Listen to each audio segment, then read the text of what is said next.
U.S. markets have continued to climb to record highs this year. The S&P 500 and the NASDAQ Composite both gaining another 5% in November alone. Well, my next guest says this is no longer a mega tech rally. So what is happening in the equity markets right now? Damien Fernandez, Managing Director and Portfolio Manager with TD Asset Management, joins us. Great to have you back on the program, Damien. Thanks, Greg. Always a pleasure to be on. All right, so here we are. We're the last trading month of the year. Stocks have been on a record run. We just got through an earnings season. It's time to pick your brain as to what's going on. You know what? It's so much more enjoyable coming here on a bull market. It's the Christmas season. Yeah. It's the gift of giving, and like, who doesn't love a big rip-roaring bull market to end the year?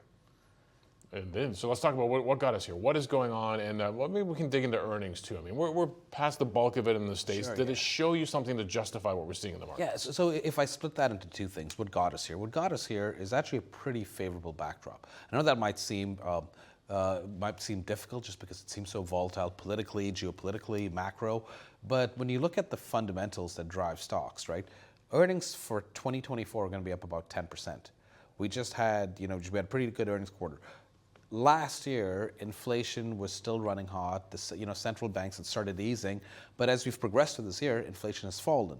We've had, central bank rate cuts, and by the way, the economy and earnings have held in fine. So, if you ask me, would I be surprised that the market's up if we, rolled back the clock a year ago? I would say no, I wouldn't be surprised. I'm surprised by the magnitude, but the magnitude has been helped by and supported by enthusiasm for stocks as a lot of investors who were sitting in money market or sitting in GICs have slowly moved that over to risk assets because we no longer, there's evidence we're no longer going into recession. And earnings are improving. And on the earnings front, it's like, high-level stats. The top line for earnings, Q3 is over. We probably grew the revenues around 5-6%. Earnings grew close to like 9%. That spread means you had operating expansion. Those are all bullish signs for the market. Markets are forward-looking instruments as well, so if we do have all these bullish signs behind us, we have markets trading at record levels, are they trying to tell us something about what 2025 is going to look like? Yeah, I think markets are enthused about 2025 because, as I mentioned, right, we're no longer in that have to worry about recession. In fact, people are thinking that the more recent election of President-in-waiting Trump is going to unleash this whole deregulation, enthusiasm, optimism that should support. So it's definitely, and you see it in the charts where you have the charts on every day. You brought the charts with you as well, so maybe we can start rolling through some of them. So you can tell us what we're seeing here. So I don't know what we want to show. What chart do you want to see first? Well, maybe we can show the earnings chart first, right? Just to give people some backdrops on like what's happening here, and that's what has happened year to date. Right, and what we expect for the year. And you can kind of see that most sectors are up, whether it's financial second performing sector, but utilities are up there. So the reason it's like, yes, you've had big tech and, the big six, tech companies, which have had double digit, like north of 20% earnings growth, but it's been pretty broad based. And the sectors that have lagged on the far right are the ones that you understand, which have had challenges, right? Like I'm sure in your update, you've talked about WTI this morning at $68. Like it was north of 75 last year. So obviously if your commodity is lower, it's going to be hard to generate earnings growth. But for the rest of the sectors, you've had broad-based gains. The market earnings the last time they were negative was Q2 2023. So we've had close to 5-6 quarters now of consecutive earnings growth, but people haven't fully digested that. I think that's really positive. All right, we were talking about the bull markets earlier too. You have another picture to show us here in terms of the bull market and the kind of strength that we're seeing and the momentum that perhaps that we're going to see. Yeah, let me take a second to explain this, right? This is a breadth chart. This is like earnings going back historically, and you kind of look at that, and the estimates are, and the reason I highlighted this is that the estimates for the next few years are double-digit earnings growth. And look, if we have nominal GDP of 2.5% inflation plus 2.5% real growth, we have a 5% number.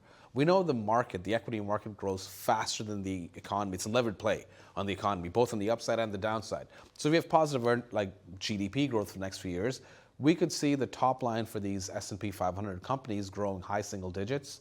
You throw some margin expansion there, which is possible, given particularly advancements in AI and so on. And you could be looking at double-digit earnings growth. The last time we had that was the late 90s.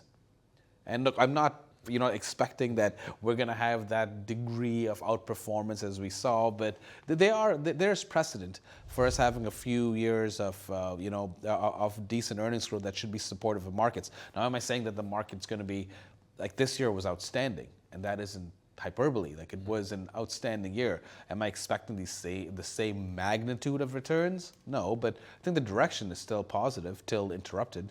And for the longest time, we were waiting for central banks to start cutting rates. Of course, Canada moved first, but the Fed showed up, and they showed us something. Well, take a look at the S&P 500. We think about the Fed embarking on a rate-cutting path. We don't know where that path is leading at the moment, but what's this next picture telling us? Oh man, this is one of my favorite things. If you just ask me, Damien, what happens when the Fed cuts rates? And I would say, like most, it depends. And I don't mean to sound, but it really depends.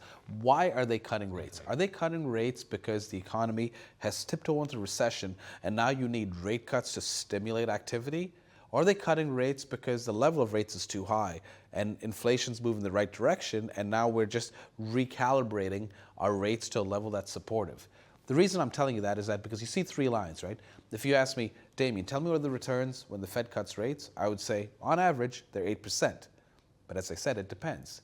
If they're cutting rates because the economy is slowing and we're in a recession, your next 12 months of returns from when they first start cutting rates is actually flat. It's 2%. It's much below average, right? And actually what happens is that the initial few months, you actually have, markets are negative, and then they get back to flat. Conversely, if you're cutting rates because inflation's falling and rates are too high, so you don't need to stimulate the economy. What you need to do is recalibrate to a level that is consistent with activity. You're up on average 18%. Now, like I said, right? This is from the first rate cut. The first rate cut, you just said it was September. I'm not saying that from September to just what the average is. What I'm saying is that the conditions for a market regime that is supported by easier monetary policy are there. Look, I think that the market's pricing in 3 to 4 rate cuts next year. That might be a tad aggressive, but we're still going to see rate cuts, which is what I think is important. Okay, you talked earlier about market breadth because, of course, as we entered into this year, a lot of criticism that all the gains that we were seeing in the equity markets were concentrated on those generals, the Magnificent Seven.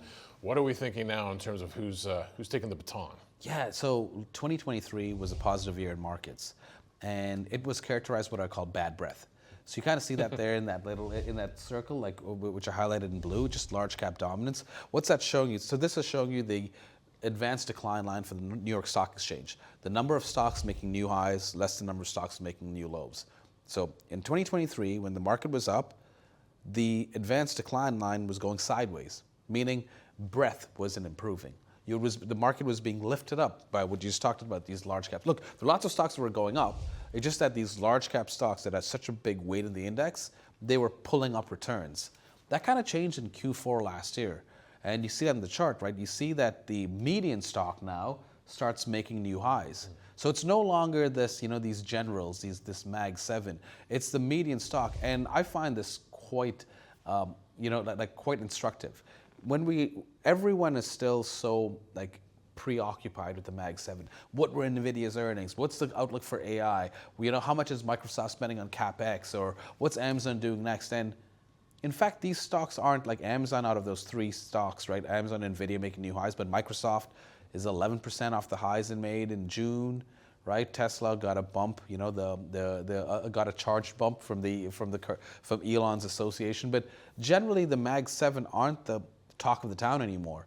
It's the median stock, right? It's the JP Morgans. It's the, it's the E&P energy stock that's making new highs. I find that, it's 12 months from now, if we're having this conversation, the Mag 7, the term will actually have just fallen out of usage.